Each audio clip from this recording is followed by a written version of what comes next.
Hey, everybody. Super excited to dive into the world of DevOps with a real innovator and leader in the field, StackGen. Asif, how are you? I'm doing well. Thanks for having me, Evan. Well, thanks for joining. Really intrigued by the work you're doing at StackGen. You created something called a generative infrastructure platform, which I'm excited to learn about. It's a new term of art for me. Before that, maybe introduce yourself, a little bit about your journey and bio, really interesting story, and what's the big idea behind StackGen? Absolutely. I'm Asif Awan. I've been in the enterprise product space for 30 plus years, building various different enterprise products and solutions, out of which I've spent over 2 decades building security products. This is my fourth startup. The previous ones were in the security space and also in the machine learning ops space. Finally, this one is in the DevOps space. So what we are doing at StackGen, Evan, is I find it very interesting and exciting. We are taking a completely different approach to addressing the issues around infrastructure as code, right? There is a lot of time that the developers spend trying to learn and deal with infrastructure as code, such as Terraform and Helm. Primarily, those are the two most popular ones for the workloads that get deployed in the cloud or for cloud native applications or the workloads that get deployed in the cloud environments. Then there is the other side of the DevOps engineers having to deal with maintaining the templates. So what we have done is that we have come up with this what we refer to as the generative infrastructure as code, where and whereby in our solution we make it absolutely simple and easy for the developers to not have to worry about infrastructure as code. I'll get into the details in a moment, but and for the DevOps engineers or the DevOps teams and the platform engineering teams, we provide a solution so that they can easily maintain the life cycle of all of these generated IC through the StackGen platform. Oh, that's a great proposition. And cloud development, particularly migration, multi-cloud is famously painful. So how do you help companies support this complex cloud environment today without all the usual headaches? Yeah, so that's the beauty of generating the infrastructure as code, right? I mean, so starting with understanding the intent of the application or the application developer, right? I'll give you a very simple example. Let's say I've written a cloud application, a container native, Kubernetes native cloud application, and that has dependency on a few cloud platform resources. Let's take the example of AWS, right? I mean, my application could be dependent on RDS, a relational database, as well as on a storage bucket, right? S3 storage bucket. Now, there are different ways of understanding that intent, right? Either you can understand that intent directly from the code, which is something that is referred to as infrastructure from code, which StackGen also supports, directly from the code, right? The developer doesn't even have to explicitly mention anything. What we do is we just go through, do the static code analysis, and then of the application code and the corresponding configuration files, and we figure out that, hey, there is a dependency on these two resources. These resources need to be provisioned. All the IAM roles, everything, all the policies, everything need to be created and auto-generate the infrastructure as code, which are the Terraform files and then the corresponding Helm charts. The other way to understand the intent is where the developer, what we provide as infra composer or a canvas where the developer can just drag and drop the resources, connect them to the compute module, and just visually, not having to do anything or learn anything about the Terraform code or the infrastructure as code, just be able to generate the infrastructure. So when it is given these two specific ways, right? It does not matter where the application is getting deployed. It could be getting deployed in simultaneously in 2 or 3 different cloud environments, right? If the application is cloud resource agnostic, or it could be getting deployed in various different regions within the cloud. So that is how we handle this complexity of multi-cloud deployment. Even we also support cloud migration, which I'll get into the details of in a moment. But from a developer perspective, from the DevOps engineers who have to manage this infrastructure or the deployment lifecycle of the application, they don't have to worry about it because we are auto-generating all of that infrastructure as code and managing the lifecycle of it going forward. Very cool. So the last couple of years, as you know, has been pretty exciting around AI and agentic AI more recently, and it looks like you're using AI to help teams manage cloud infrastructure more autonomously. So how does that work? What's happening sort of behind the scenes? Yeah, so let me start from the very top, right? We are taking what I refer to as a two-step approach, right? Or sort of a two-rule approach to using agentic AI for generative infrastructure as code. For the users who do not have any understanding of infrastructure as code, I'll give a very specific example. Let's say I'm a software developer who doesn't know anything about Terraform, right? So majority of solutions, Evan, that are out there, what they do is they just say, hey, there's a copilot, it can generate Terraform for you. But how useful is that generated Terraform for me? Because I have to review it and make sure that there aren't any due to hallucinations or there aren't any mistakes, right? And if I'm clueless about Terraform, that doesn't help me at all. So the approach number one that we have taken, or the rule number one that we have followed in our platform, is that for people who do not understand infrastructure as code, we just give them a very deterministic way. Okay, as I was explaining earlier, all you do is point us to the source code, point us to the cloud for an existing application that has already been deployed, or you can drag and drop visually and create the deployment architecture, right? You don't ever have to look at or review or verify that the generated code is correct, right?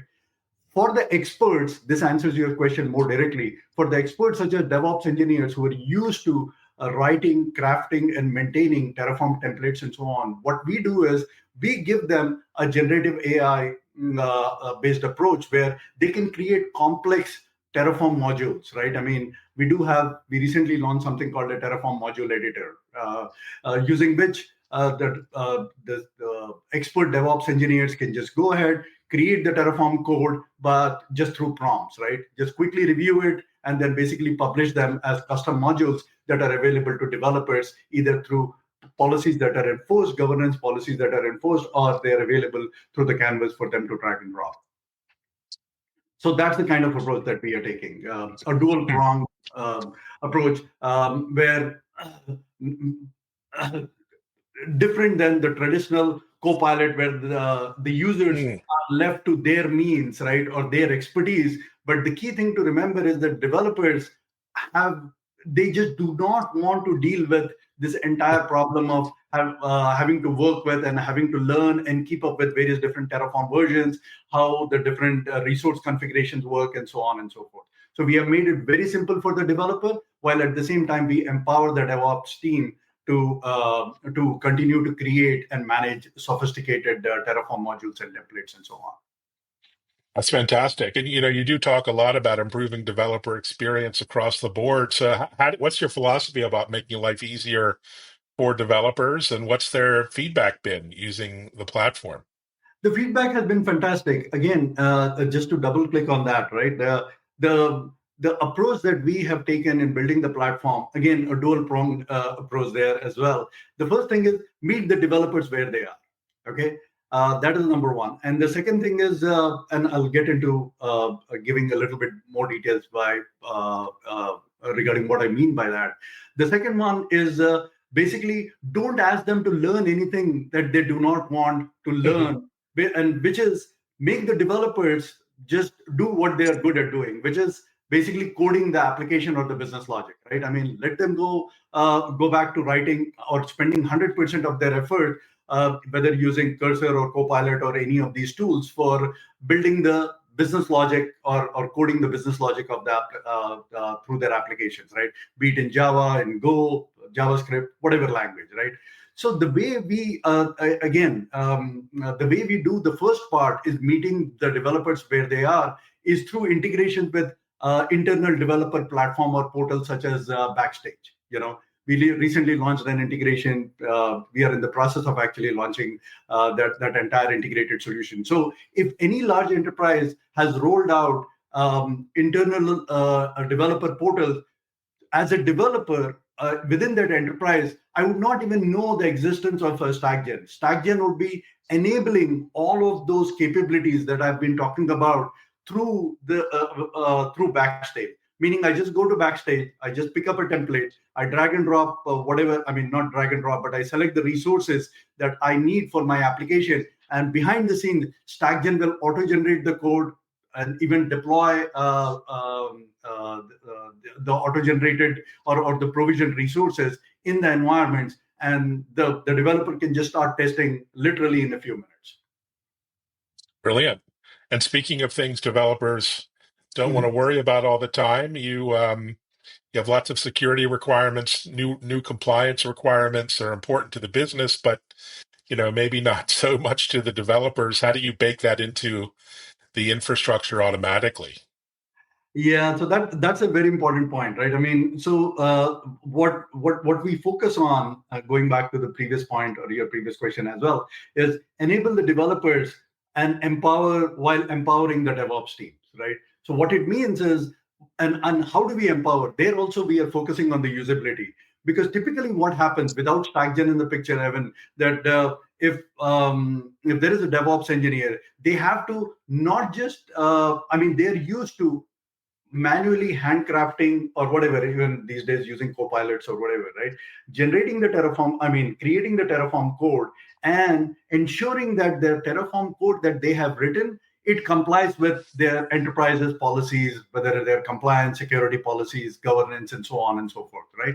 What we do is we ask, or within StackGen platform, all they have to go ahead, all they have to do is just go ahead and define or select that, hey, these application that Evan's team is building, they need to be HIPAA compliant or FedRAMP compliant. That is all they have to do. They just have to select the framework, and based on that framework that they have selected and any other custom policies that are defined, StackGen platform will automatically and in a fully compliant way enforce it on every application that is being developed by Evan's team. And the reason I give the example of the team is because if you can go down in terms of enforcement to that level of granularity within an enterprise. So it is completely Fantastic. built in rather than being reactive, is what I'm trying to say. No, I love it. Great opportunity. Let's talk about your momentum. You've been fundraising, which is great to see in this environment. You're also on the Google Marketplace. I'm sure you have other partnerships. Talk about your AWS as growth well. and market momentum at the moment. Yeah, so this has been a breakthrough year for us, Evan. We have signed a lot of big marquee enterprise customers: NBA, Nielsen, Lexmark, SAP, Autodesk, just to name a few. We have doubled the team size. Wow. Given the fact that we are continuing to build a lot of capabilities, we are continuing to hire in engineering, but we have started strengthening and hiring a lot of people in our go-to-market team as well, right? In the marketing, again, account executives, also in the product team and my team as well. So yeah, I mean, overall, fantastic growth. It's been very exciting for us, and then we continue to look forward. And as a startup, right? I mean, you are never fundraising or you're always fundraising, right? I mean, that's one of the things, right? So, but really exciting times. Looking forward to, I can't take the names of some of the large prospective customers that we are working with, but very exciting time. This quarter and the next quarter is going to be are going to be breakout quarters for us. Amazing. Well done. You mentioned some great blue chip customers. And I'm sure, they're notoriously secretive, those kind of customers, but can you talk about any of the results they're seeing or how they're using you to transform their infrastructure at the moment? Correct. So without taking the specific, I mean, the use cases that the specific customers, for the right reason, as you mentioned, right, that they are getting the benefit from. But there are three broad areas that all of these customers are finding StackGen to provide a lot of value and address their pain points, right? The first thing is the infrastructure as code, what we refer to as the transformation, right? I'll give a very quick example of the use case, right, that they are finding the value in. So they have these applications, pretty much all of these customers, they have these cloud applications that have been deployed and running for quite some time, right? They must have been provisioned either through custom scripts or through ClickOps, okay, through the Cloud Console, or through some Terraform scripts or IAC files that have not been maintained over a period of time. So what the use case number one is, they point us to a cloud environment, okay? We just do the entire cloud asset discovery and we auto-generate the code for them, okay? And then we manage the entire life cycle of the code from of IAC from then onwards. So they are finding a lot of value in it.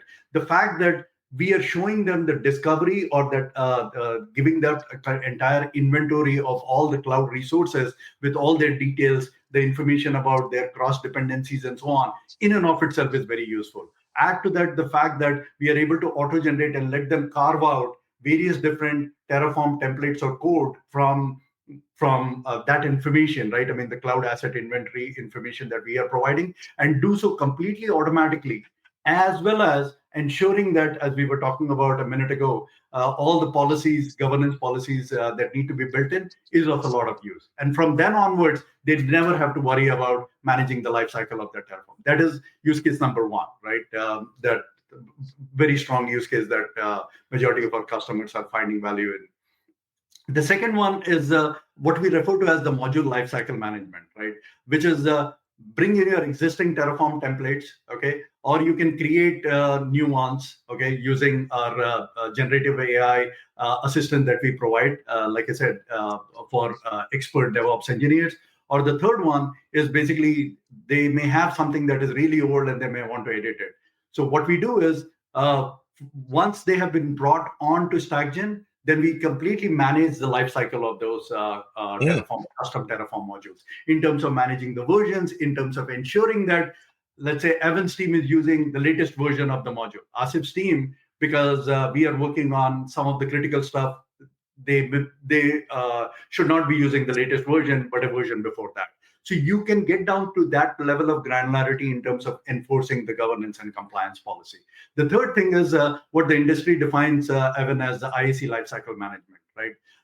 So once the Terraform code is generated, obviously our initial customers, they started asking us the question, what next, right? You have generated the code, but what does it even mean for us, right? I mean, we understand that there is a lot of value. Then the very next thing is, okay, execute the code, which means you get into that entire IAC lifecycle management. So we do your typical Terraform command runs, we do state management, we do drift detection, the whole 9 yards, right? So we are completing the loop, starting from the left, going all the way to the right in a very logical and very intuitive way, while still focusing on the DevOps, keeping it simpler for the developers, while giving all kinds of governance and enforcement empowerment to the DevOps engineers.